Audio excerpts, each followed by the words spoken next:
I'm Rolene Marks. This is the Israel Brief brought to you by Lay of the Land, where we take a look at those top stories making headlines, and we do it every Monday to Thursday right over here. And before we head off for our weekend break, let's take a look at those stories dominating the headlines in Israel.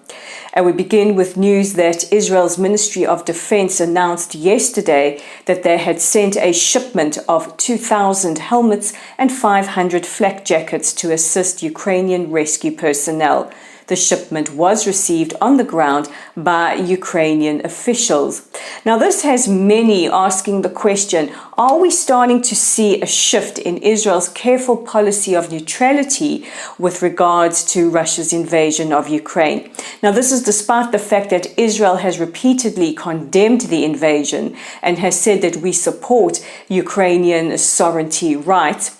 But we are also mindful of the fact that the Russian military are on our border in Syria, and we have to cooperate with them while we conduct operational endeavors against the Iranians who try and get through to Israel or smuggle weapons through Syria or Lebanon in an attempt to attack Israeli targets.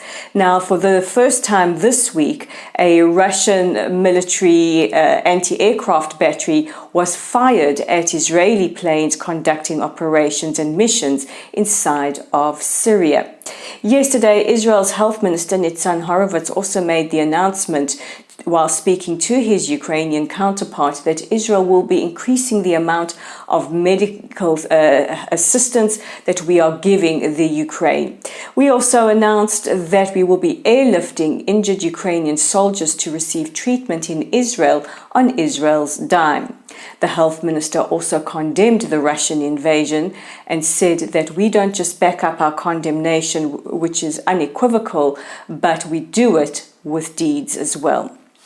Meanwhile, Britain's Home Secretary Priti Patel, speaking to an Independence Day event in London, has made the announcement that she finds everything about BDS to be racist.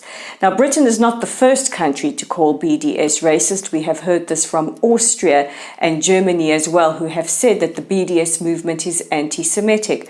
Now, I think that when it comes to issues of anti-Semitism, Austria and Germany would be leading authorities in learning how to identify them. Patel went on to say that she finds the anti-Semitic tropes, the waving of flags, the chanting, the collective blaming of Jews to be unequivocally racist and anti-Semitic. In fact, she said that anti-Semitism is racist. Now, this is very interesting because just last week in the Queen's speech opening Parliament, Prince Charles announced that amongst the 38 new laws that will be introduced during the new year will be one that clamps down on the boycott, divestment and sanctions movement. Now, the Queen's speech is written by the British government, and the leading Conservative Party say they will be introducing legislation which makes it illegal for all British public bodies to cooperate with the BDS movement. Now, ties between Israel and the United Kingdom have started to warm up considerably. There has been an increased exchange of cooperation and an increased amount of support from British government officials for Israel, especially following the recent wave of terror. And we can't forget that historical written op-ed in the Telegraph by Foreign Secretary Liz Truss and our Foreign Minister Yair Lapid. In other news, we have all been following the horrendous death of Al Jazeera journalist Shireen Al-Akle, and to date, nobody knows who is responsible for firing the fatal shot. Well, the IDF announced today that they will not be opening an investigation via the military police. They say this is due to the operational nature of the events that occurred that unfortunately saw Al-Akle killed. However, they said that they are continuing and they have opened an investigation, and this will be headed by the head of the Commando Brigade, Lieutenant Colonel Many Liberty. So just to reiterate, there is an ongoing investigation. It just won't be conducted by the military police. We now go to the United States, and in an overwhelming vote in Congress, 420 to 1, Congress have voted to condemn anti-Semitism. Yes, this includes members of the squad as well. There were no abstentions on this vote. This vote is very, very important because amongst the many things in the resolution that it signifies, it acknowledges reports by organizations like the Anti-Defamation League that have reported an extraordinary increase in the amount of anti-Semitism over the last year.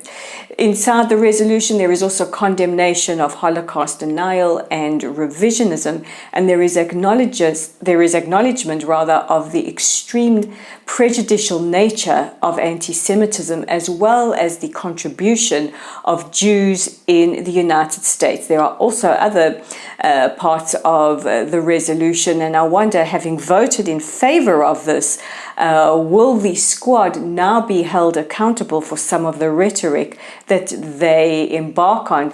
Just 2 days ago, Rashida Tlaib, the representative for the state of Michigan, introduced a resolution calling on Congress to recognize the Nakba, what she sees as the great catastrophe when the state of Israel was formed. There's no news yet on whether or not that will go to a vote. However, voting against the resolution was Republican Representative Thomas Massey from Kentucky, and he does have a history of Holocaust-type rhetoric, including comparing the vaccine program to the Holocaust. No reason is given why he voted against it. So that brings us to the end of today's edition of the Israel Brief, and we will be back on Monday with your top stories.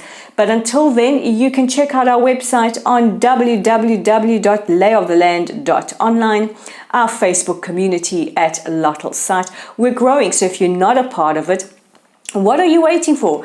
Give us a like or a follow. Our YouTube channel is at the Israel Brief. If you're watching us right now, please consider clicking on the big red subscribe button. And our Twitter page is Lay of the Land 5. So all that remains is for me to wish you a wonderful, a peaceful, and a safe weekend. We pray for peace and quiet here in Israel. Shabbat Shalom. I will see you back on Monday for your top stories. Thank you for watching. I'm Rolene Marks, and this was the Israel Brief.